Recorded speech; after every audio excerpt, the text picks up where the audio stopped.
This meeting is being recorded.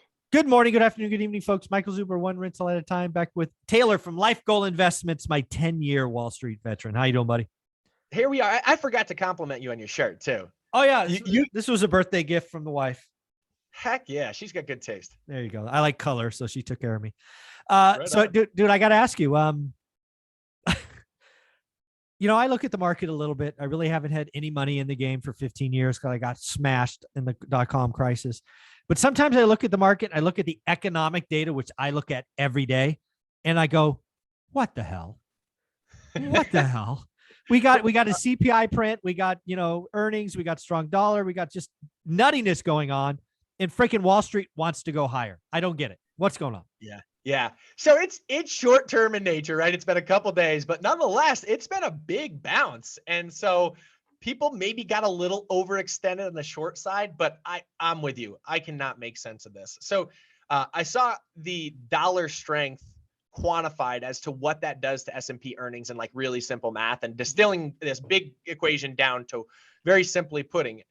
The dollar right now against a basket of foreign currencies is up about 15% for the year, which for context, that is massive, massive, massive. So the dollar versus euro, just to make it a little more tangible to people, because they have been on vacation, some people to Europe, is at parity. Yeah. So right now, not normal. It's at parity. Yeah. Exactly. The last time it was at parity was 2002, 20 years ago. So anyway, here's the math when it comes to what dollar strength does to U.S. corporate earnings on a whole. So if you see 15% increase in the dollar against a foreign basket of currencies, every 1% increase equates to about a 0.5% hit on earnings per share of the S&P 500. 0.5. Wow. So yes, your eyes are big and wide for the right reasons, because the coincidence of this is that says that affects negatively the S&P 500's earnings per share by 7.5%. 7.5%. The crazy thing is, Michael, we've talked about this, is the fact that analysts have not brought down their estimates for what earnings on the S&P 500 will be. That's the scary part, is that we've seen 15% run in the dollar, which should correspond with a 7.5% hit on earnings. And yet analysts still have earnings growing into the future, into 2023. And you just look at it and go, I don't know. Yeah, so it's really funny. We're going to get, I think, the first multinational company big reports after hours today, IBM. Yep. I'm going to suspect that they have a currency line item, right? FX or whatever they're going to call it, right? Strong dollar. And again, this is really interesting because I brought up the strong dollar months ago to my channel on the Daily Financial News, saying, hey, I've run P&Ls for Fortune 500 companies. This is going to hurt when you get 40% of your revenue not in dollars. And then we had the CEO of ServiceNow, Doug, I forget his name, drawing a blank, but he talked about it 3 or 4 days ago, basically saying no tech companies can outrun this. And yeah, dude, I didn't realize it was that. Again, I want to repeat this. A 1% strengthening of the dollar takes half a point off earnings. So plus 15, negative 7.5. And again, the reason Bank of America and Wells Fargo, which are the institutions who have reported thus far, they're basically a dollar-based business. There is Correct. no FX charge unless it's trading, which would be in a different bucket. But Correct. dude, IBM today, we probably could look it up. I'm guessing IBM's non-US based revenue is 30%, 40%. That's probably right. Yes, somewhere between 30 and 50, I would call it. Yeah. Yeah. So just a wild ass guess. And here's like to simplify this very, very simply. If we have a strong dollar, what it essentially does to all the goods we take overseas is makes them more expensive. Yeah. So then the foreign folks that are buying these things look at it and go, okay, can I afford this against a dollar that's 15% stronger, essentially making our goods 15% more expensive to them? And the likely answer is no. And so one of two things happen. Either we don't make that sale, we being the U.S. corporation doesn't make that sale, or the U.S. corporation bites into their own margin and says, Exactly. We'll take it. You take 50% of the loss. I'll take 50% of that loss. Call it a wash. And what does that do? That affects earnings. Yeah. So so that's one of the big things that we see is right now you still continue to see this massive dollar rally. Mhm. And then you look at the other side and say, okay, we're continuing to see money supply shrink. Yeah. Well, that is definitely the Fed doing its job, right? They're trying to slow that down. Yeah. Correct. Yep. So you have massive rate hikes causing debt to be more expensive, causing corporations not to be able to afford to make that extra widget because their margin isn't good enough. Mhm. But you also have the Fed's balance sheet, which sits at trillions of dollars worth of US bonds. Now those bonds, we're going from the Fed purchasing them to letting them leak back into the market. Mhm. And so there was this invisible hand that was propping things up, buying bonds in the market that's no longer there. So that's like point two. And that's not just happening here in the United States. The ECB also is going through this monetary tightening process and letting their balance sheet roll off as well. So that's that. The thing that really gets me is the fact that the consumer has to take this one on the chin a little bit. You look at it and say, okay, we see the wage data. The wage data is good at face value, but on a real basis, it's not good. People are losing every single month over month to inflation. So if the consumer can't afford to spend as much, who's going to be the buyer in the market? And if it's not here in the United States, is it Europe? Yeah, right. Look at the energy crisis that they're in. So, the consumer at some point has to start to wear some of this. And what you're seeing is two things happening. They're depleting their savings, which have gone from something like an increase of, I don't want to butcher's number, about 10% of the increase in savings for households that we saw via COVID stimmy checks have been depleted.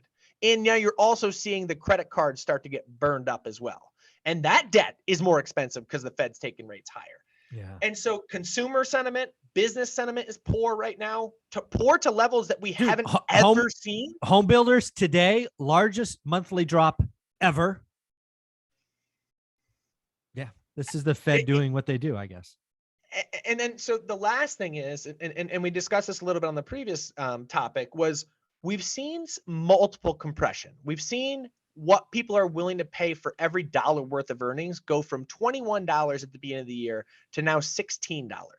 What we have not seen is the expectation of the earnings to compress. So here's some statistics on that. During a recession, the average recession over the last 7, you've seen earnings compress 18%. We have not seen any compression yet. A mild recession, which I tend to think this will be a mild recession for what it's worth, sees a 9% earnings correction. Compression, that is, downward. We're still focused on upward right now. Yeah. And then the last one is a deep recession sees on average a 24% decline. Yeah. In earnings. So this is again where we disagree. We both see the trend. I just think mine is steeper.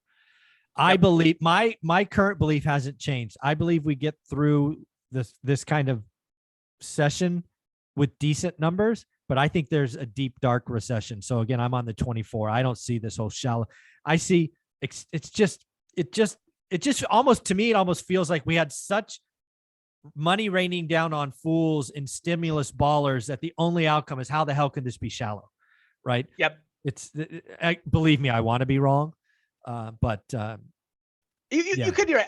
I don't think we saw necessarily, you haven't seen a massive debt pickup, which is something, again, I just spoke to the fact that debt is increasing now, but it's still not at exorbitant levels. So no one seems to be massively over their skis, is at least our take from a consumer perspective. And the consumer drives 70% of our economy. So Agreed. That is the direction of our country as a whole. And that's why the economy has held up relatively well thus far, is that the consumer has been able to shoulder this inflationary pressure.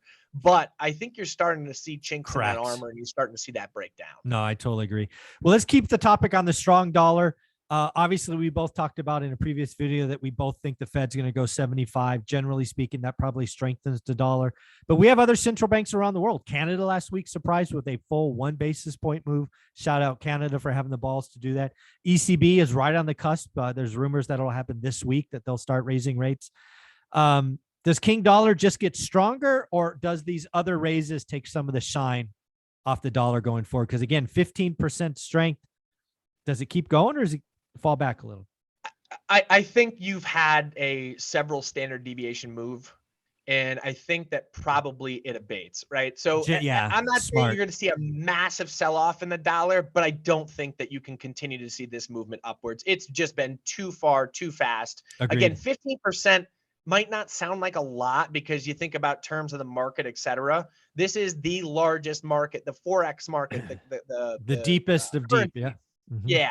And so it doesn't move like that in normalcy. And so you've already seen an exogenous event start to take place, or I'm sorry, play out. I Mhm. think it probably starts to kind of correct itself a little. Yeah, I think you're right. I think it almost has to, just because again, anytime you get a 2 or 3 standard deviation move, the reversion to the mean is right there. It doesn't.